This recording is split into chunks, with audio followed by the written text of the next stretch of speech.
They're all very well qualified. Some of them are, most of them are ex-Vulcan pilots, not all of them.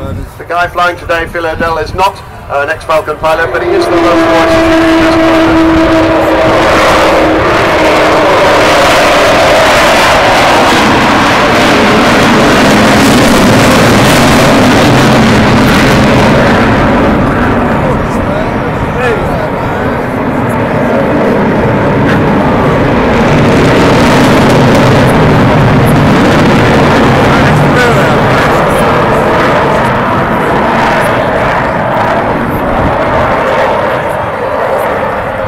It's worth coming today just to hear that noise, that roar of the engines.